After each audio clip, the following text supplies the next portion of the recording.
Hey, I'm Carrie. Welcome back to my channel, or welcome for the first time, all around. Welcome. I'm Carrieblogger, a career freelancer on Fiverr.com, where I've been selling as a Fiverr Pro verified copywriter for about the past 7 years.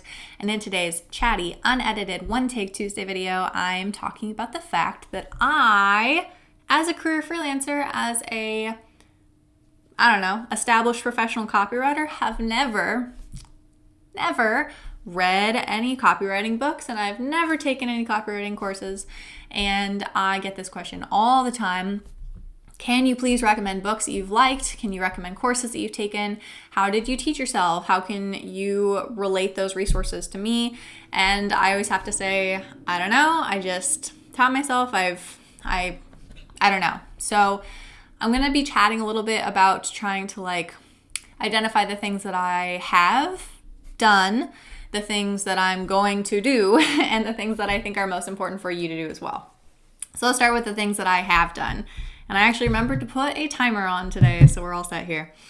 What I have done is I have been very, very aware of the copy and advertising and marketing strategies that I see. I think that it's unique and lucky for us that as copywriters, we are also consumers. We are consuming copy all the time. And you can see, if you pay attention, what is really effective.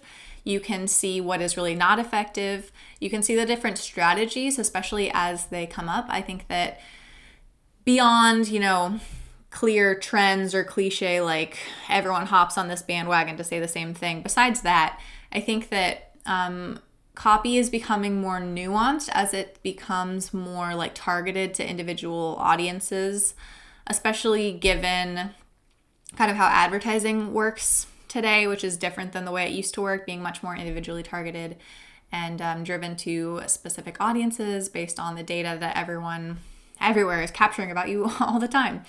And so just being really, really aware of that.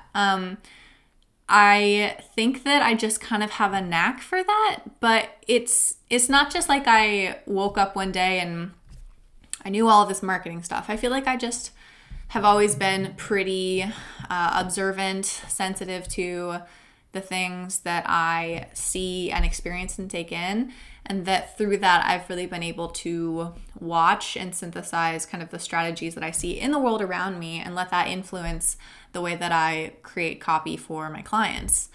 The other thing is, some people think oh, you're just a natural at this. And especially in the music world too, there's the virtuosos. There was a student, particularly a couple grades lower than me in high school, and he was just a jazz saxophone guy. And everyone was oh, Justin he gets the saxophone and it's him. But what I think people are underestimating is that he did so much listening. He would listen to jazz, and where other people might passively listen, he would take what he heard and then he would just synthesize it, and it became just part of his musical vocabulary. And I think that is really what I've done with my kind of knack for marketing. Another kind of little anecdote, my husband has this kind of dream in the back of his head that he really wants to start a board game store. He's just really passionate about tabletop gaming, and it's something that he loves, and he would like to do that. And so we've kind of been chatting about that, and I'm jokingly, I'll be your business consultant, I'll help you through it. And he was just looking at color palettes the other day. I said, you gotta get your color palette set, you need to get your brand vibe set. And he was clicking through it, and I was I think you should tweak this, tweak that. And he's how do you know what this, how do you didn't go to school for design, you don't know color theory, have you researched it, where are you coming from? And again, that too, I just think that looking at what brands have done, kind of relating the colors that they create and the vibe that they convey. I don't know, this is a giant tangent, all of these videos are going to be, but I guess just be really aware of the world around you. Take a moment and don't just passively see a brand, but see it. See the colors that they're using. Wonder, why are they doing that? Look at kind of the way that they have their website set up and think, design-wise, what is my eye being drawn to? Where am I getting distracted in the navigation process? Where is a disconnect that could be avoided? Where are they driving me toward a specific thought and idea? And how is the copy doing that? And I just think that really seeing and observing and synthesizing what good and bad copy is doing and why it's bad, why you don't trust the brand, why you feel like something's not clearly explained or where the confusion lies. Because we can learn so much from what's already out there, and that's just like creating your own course, literally just by learning from the world around you. So that's kind of what I've done. What I'm going to do this week, hopefully, we'll see how long it takes me.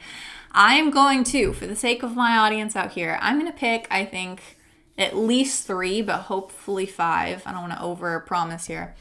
Copywriting books, and I'm going to read them, and then I'm going to give my thoughts about them and say from a professional copywriter's perspective, how helpful do I think they are?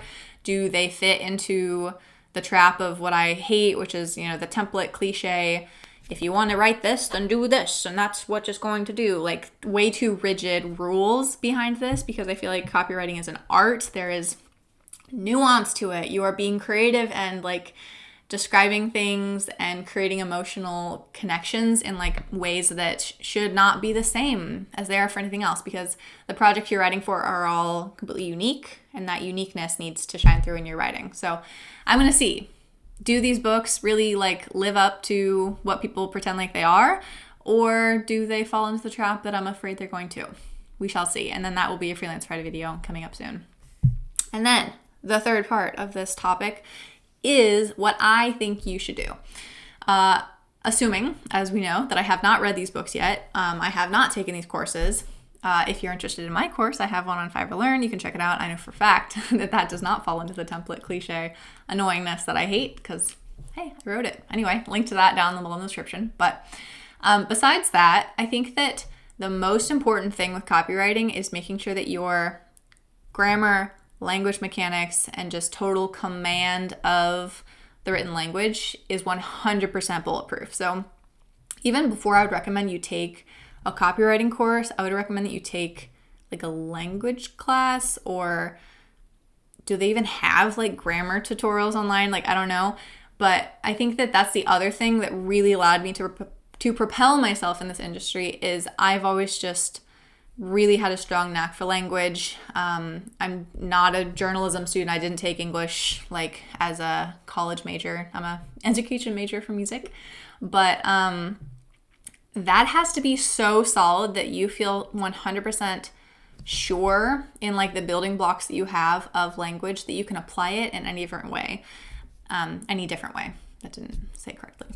Because there are styles, if you are writing in a newspaper, you're writing with a slightly different version of the language than you are as a creative copywriter, than you are as a script writer. Like, these things have different nuance, but it all starts with the language. And you need to be able to have an idea and then be able to execute it and not feel limited with words. I think that, I don't even know if this concept like translates to you, but the longer I've written, the more things I've written, besides having a blog that I wrote on every single day for almost 4 years.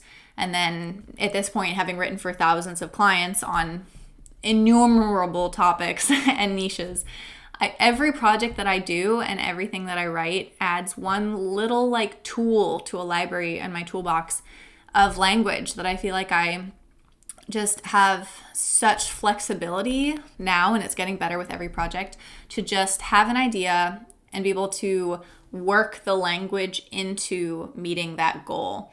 And that all starts with just such strong command of the language and grammar with no foundational problems with English or whatever language you're writing in, because that needs to be completely taken care of before you can get into strategy of, copy and how to advertise and how to market and make connections. Like, that stuff comes second, but the actual language has to be the tool that you use to get there.